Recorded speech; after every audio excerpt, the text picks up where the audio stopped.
no es mayor que 2. Pero esa no es la pregunta que tienen que hacer. El juego es que ustedes me dicen o intentan adivinar qué número pensé yo, ¿no? Entonces, me dijeron el 1, pues no pensé el 1. Me preguntaron, ¿es mayor o menor que el 1? Pues es mayor que el 1. Es mayor que el 2. Luego, obtienen otro intento. ¿Qué número pensé? Pues, ¿es mayor que 2? El 2, ¿no? Tienen que decir, ¿verdad? El 2. Y yo digo, sí, pensé en el 2. Entonces, el 2 sí fue. Oh, va. Entonces, bueno, ya que sabemos cómo jugarlo, entonces voy a pensar en otro número.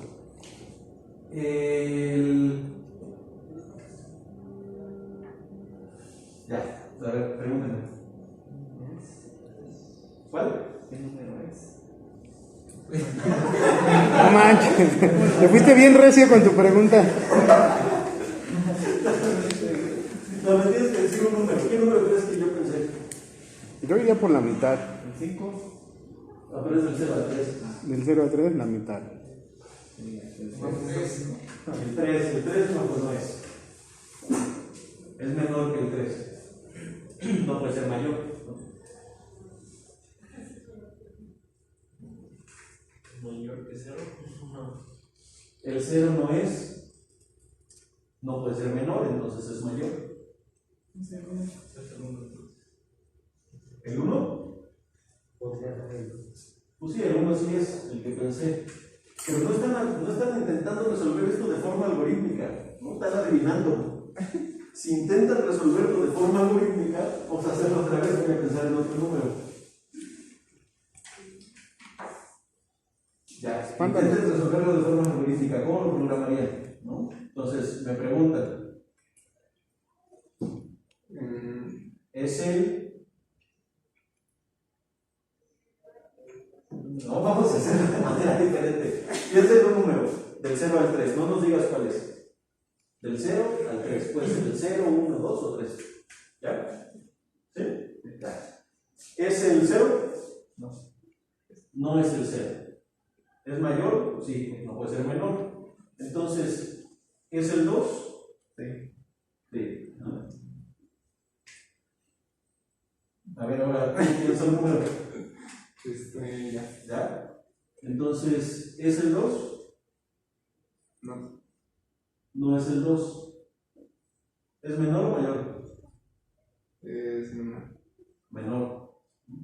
Entonces, eso quiere decir que puede ser el 0 o puede ser el 1. Pero ya dividimos a la mitad nuestro problema. Ya no vamos a escoger el 3, en realidad el 2 ya lo escogimos, pero no era. Entonces ya no nos tenemos que fijar en el 3. Ya lo eliminamos. No hay que hacer esa comprobación, nos vamos a ahorrar ese paso.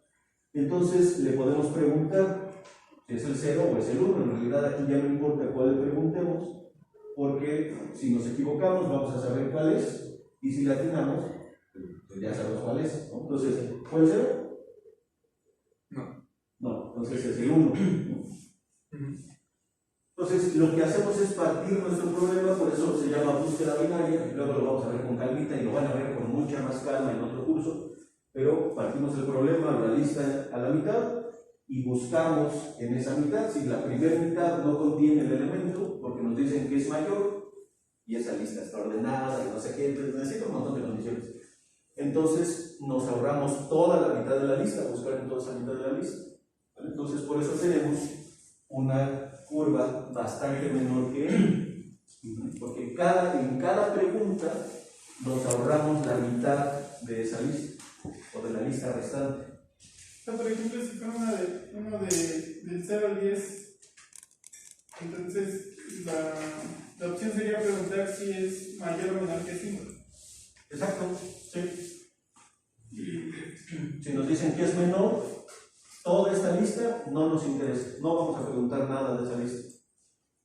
Y luego tenemos del 0 al 5 y volvemos a preguntar la mitad, ¿no? El 3, por ejemplo, ¿es el 3? Entonces, si es mayor que el 3, pues ya nada más nos fijamos del 3 al 5. Y, y tiene que ser el 4, porque si no fue el 3 y no fue el 5. Es como si lo hubieran cancelado, ¿no? Estás cancelando la casilla en la cual sí se encuentra, ¿no? Delimitas ¿Sí? Entonces, eso es lo que hace este código, ¿no? Pero bueno, todavía no lo vamos a ver.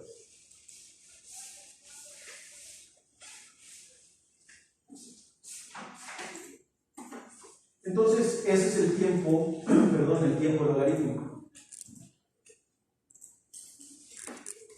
No es n entre 2, porque en realidad no estamos haciendo la mitad de preguntas, estamos haciendo la mitad de la mitad de la mitad de la mitad de las preguntas.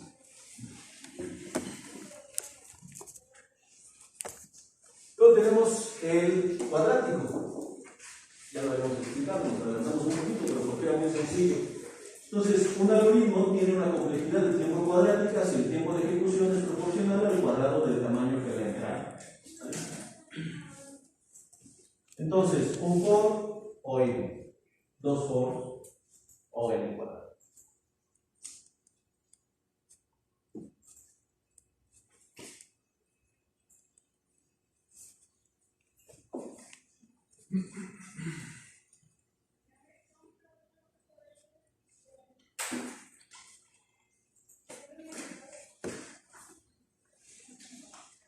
No sé por qué no se están.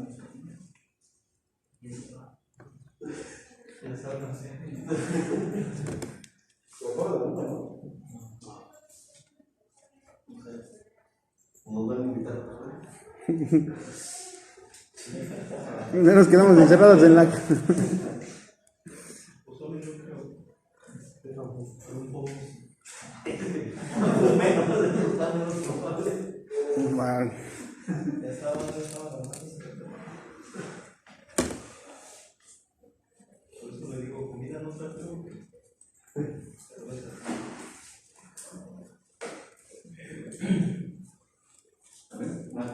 Entonces, ¿tenemos un tiempo de complejidad más? Creo que sí, ¿no? ¿Sí? 2 a la n. 2 a la n. Tiene factorial.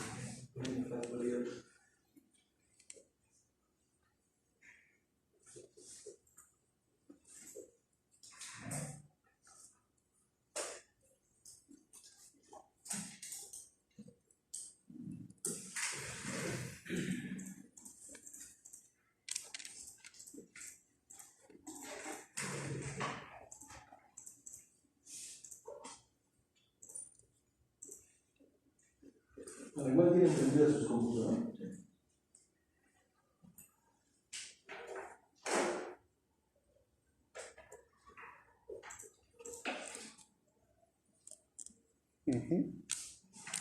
¿Listo?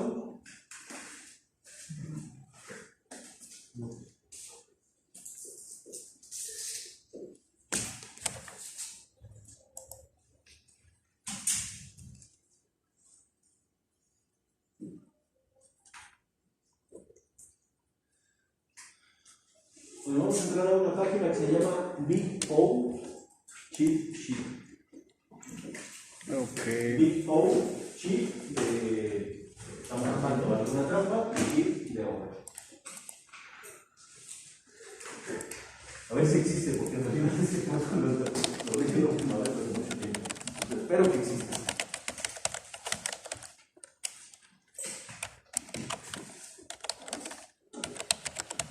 ¿Qué existe, no? Sí.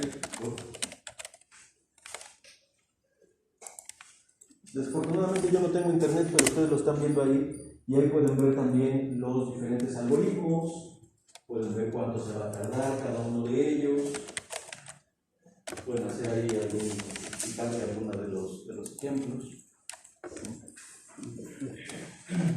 Entonces, si le pican a los nombres que aparecen ahí, pues va a aparecer información acerca de ese algoritmo y por qué se tarda tanto. Entonces, está bastante completa la información de esa página. Chat. Incluidos el de factorial y el de 2 a la n.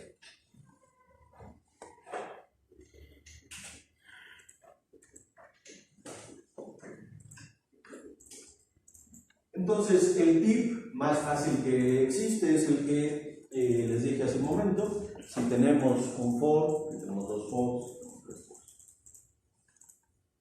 Y nunca se les olvide, el tiempo de ejecución siempre es el del peor de los casos. Muchas veces nos dirán también en algunos algoritmos cuál es el costo o el tiempo de ejecución para el mejor de los casos y el caso promedio. Sobre todo cuando nos interesa proponer un nuevo algoritmo, vamos a decir el peor de los casos, el mejor de los casos y el caso promedio, ¿vale? Para que podamos entonces comparar con otros algoritmos. Que hay también mucha investigación, sobre todo ahora que existe la computación cuántica, de pues, cuál es esa complejidad, ese tiempo de ejecución de los algoritmos.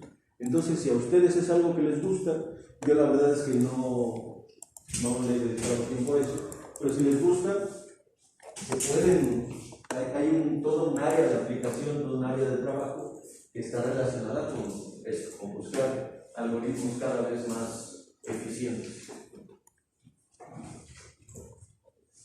Bueno, entonces, regresando al tema de las listas, ya sabemos que entonces insertar un elemento en una lista es de qué complejidad tiene, qué tipo de ejecución es.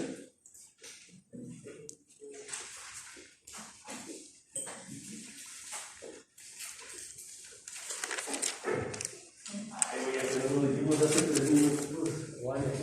ON, exacto, ON. ¿Vale? ¿Por qué ON? Porque tenemos que mover n elementos, una posición, si queremos insertar un elemento.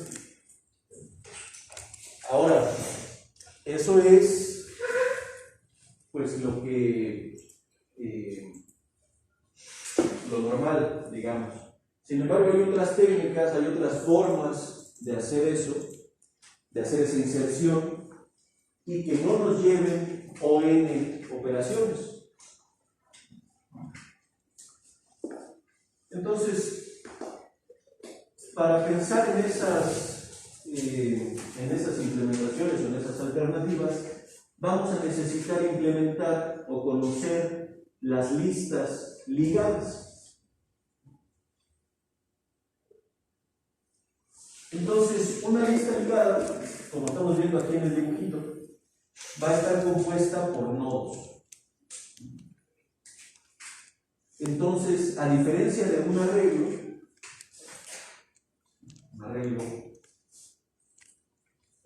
que dijimos puede ser de cualquier elemento, pues puede ser un arreglo de nodos, ¿no? Nodo 1, nodo 2, nodo 3,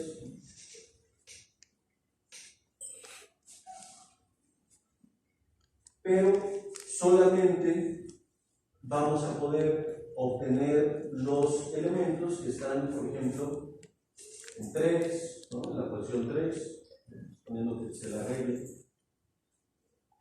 o en la posición E. Por otro lado, en las listas ligadas no tenemos en realidad este esquema.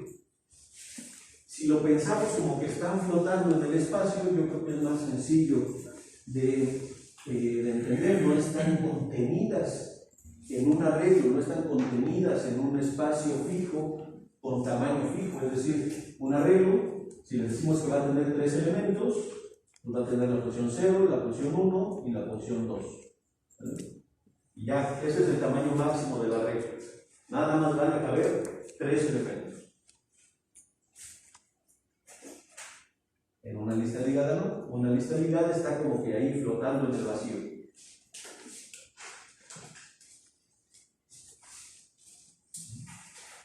Entonces, la idea básica es reservar pequeños bloques de memoria o nodos a medida que los elementos se agregan a la lista. Hay que dar seguimiento mediante la vinculación de los nodos. Hay que vincular un nodo con el otro. Y necesitamos cambiar los enlaces para insertar o borrar. ¿Esto qué quiere decir?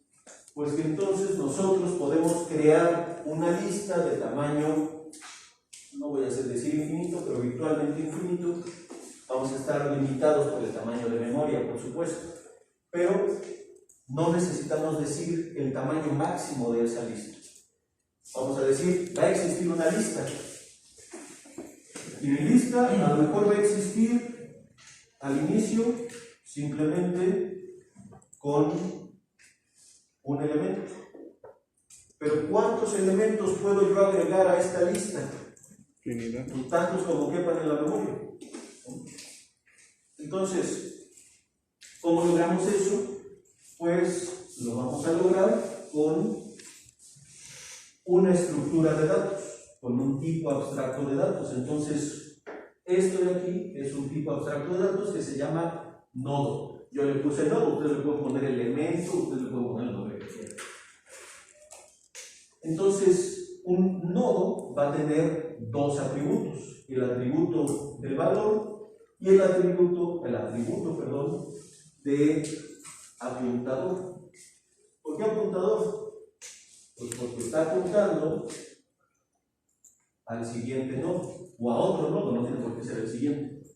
En realidad aquí no hay un orden predefinido. El orden predefinido es el que nos da de manera automática este apuntador. Es decir, el elemento siguiente es a donde apunta. Pero si nosotros de pronto decimos que aquí tenemos otro nodo, ¿vale?, con el valor y el siguiente, y decimos, bueno, ahora quiero que este nodo, su apuntadora siguiente, sea este. Pues podemos. Y luego este de aquí quedaría huérfanito.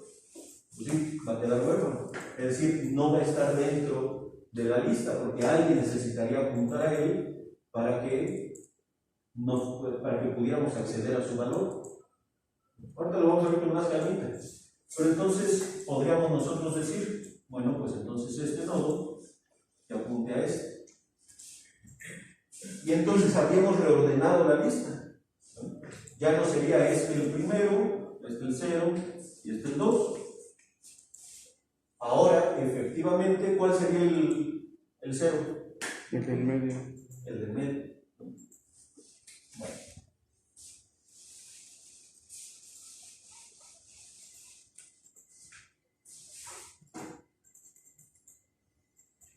Entonces, si nosotros queremos insertar el valor E después de P y antes de Q, lo que tendríamos que hacer es todo esto. Entonces, esta sería nuestra lista inicial, ¿vale? Esta es nuestra lista ligada inicial.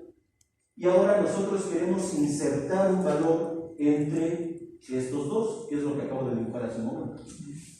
Entonces, si nosotros tenemos una lista con el valor P y el valor Q, y nosotros queremos insertar después de P el valor E, lo que tenemos que hacer es actualizar esos apuntadores.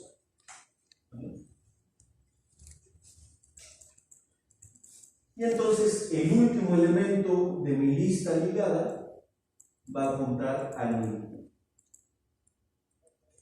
Entonces, ¿cómo sabemos cuál es el primer elemento de mi lista ligada? Pues es aquel que no tiene nadie apuntando a él, y el último elemento pues es el que apunta al 1.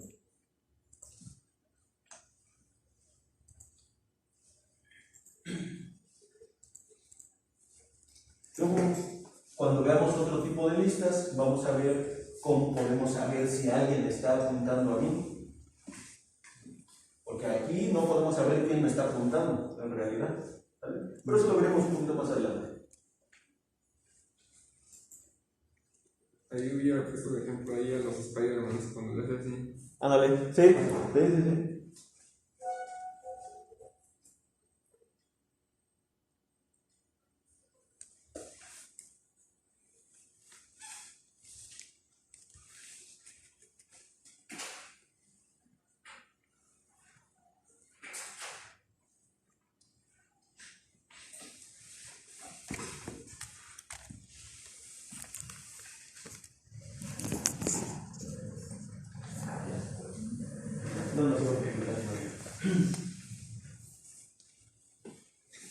Bueno, entonces ese esquema nos permite insertar un elemento entre pues, dos nodos. Pero ¿qué pasa si queremos eliminar uno de los elementos de la lista? Bueno, si ahora tenemos como lista inicial a P, a E y a Q, y queremos eliminar a E, ¿qué tenemos que hacer? Bueno, pues no basta con actualizar el apuntador, ¿eh? Para que el de P, el nodo P, ya no apunte a E, sino que ahora apunte a Q, ¿vale? Porque estamos queriendo eliminar E, ¿no? En este caso particular. Entonces, no basta eliminar este apuntador. ¿Por qué? Porque si solamente eliminamos este apuntador y decimos que, o más bien actualizamos, sería la palabra correcta, y decimos que P apunte a Q, entonces habría dos apuntadores apuntando a Q, el que acabamos de actualizar, que es P, y el anterior, que es E. Entonces, no basta con actualizar un apuntador, tenemos que también actualizar el apuntador del elemento que estamos eliminando. Entonces, hay que eliminar ese apuntador, hay que decir que ese apuntador debe apuntar a nulo. Porque de otra forma, como les decía, tendríamos dos apuntadores. Y esto pues está mal. Porque entonces no estaríamos eliminando un elemento. Lo que estaríamos haciendo es hacer que dos nodos apunten a un mismo elemento. Y eso ya no es una lista. Esa es una estructura de datos que vamos a ver más adelante. A lo mejor dentro de unas 2 o 3 semanas. Pero vamos a ver árboles, vamos a ver gráficas, vamos a ver un montón de cosas. Está chido.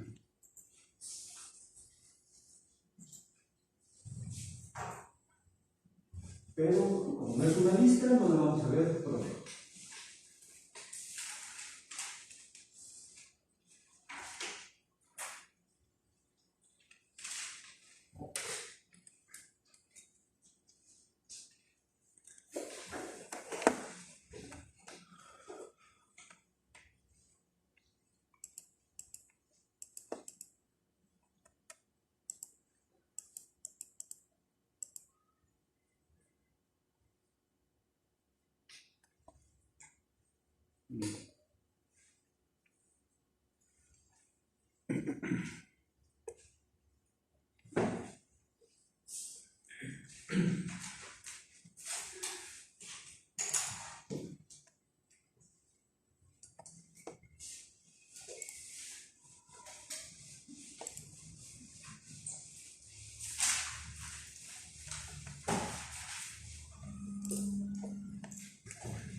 ¿Listo?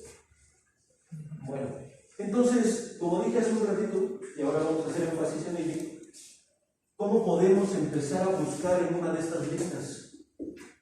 No tenemos un elemento cero, ¿por dónde empezamos? Por la que sea. Si empezamos por la que sea, pues podremos empezar por la última y nunca vamos a encontrar el elemento. Entonces, hay que preguntarnos cositas, ¿no? ¿Cómo recorrer la lista si no hay un elemento cero?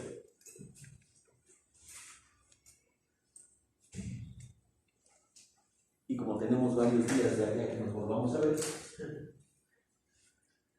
es lo que vamos a hacer aquí cuando estemos en el salón, ¿vale? Entonces, su tarea moral, ahora que vayan en el camión, vayan pensando en qué significan cada una de estas cosas, cómo vamos a insertar después de algún elemento, eso también lo podemos hacer. Buscar, eliminar, previo, vaciar, inicio, fin, imprimir. ¿Cómo lo vamos a hacer para implementar todo eso?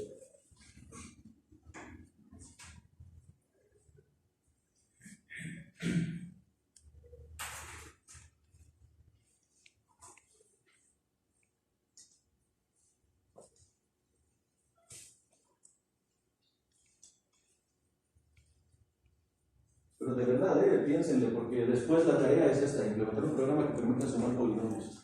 Entonces, hay que Hay que ponerle galleta a eso.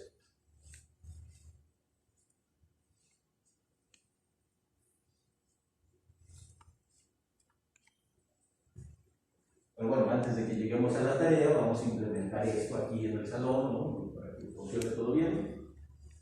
Pero lo vamos a hacer más rápido si ustedes ya tienen una idea cuando vengamos a implementar.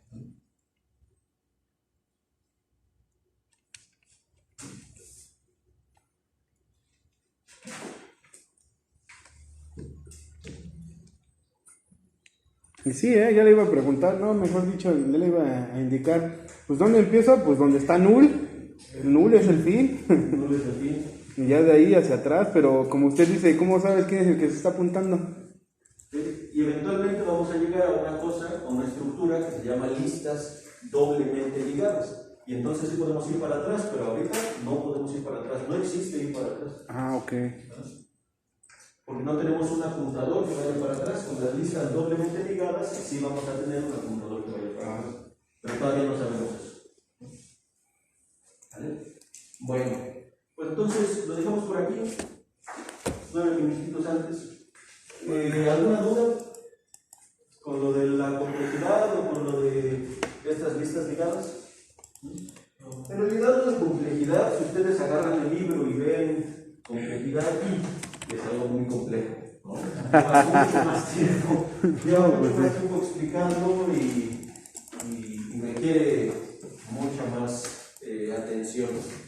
Sin embargo, para los efectos que nos interesan en este curso, basta con saber que hay diferentes tiempos de ejecución y que los podemos medir de manera muy rápida contando los foros. Así que cuando implementemos nuestros algoritmos, vamos a poder contar los foros y decir el peor caso cuando cada día. ¿Vale? ¿Qué es lo que nos interesa? Entonces, también denle una revisadita.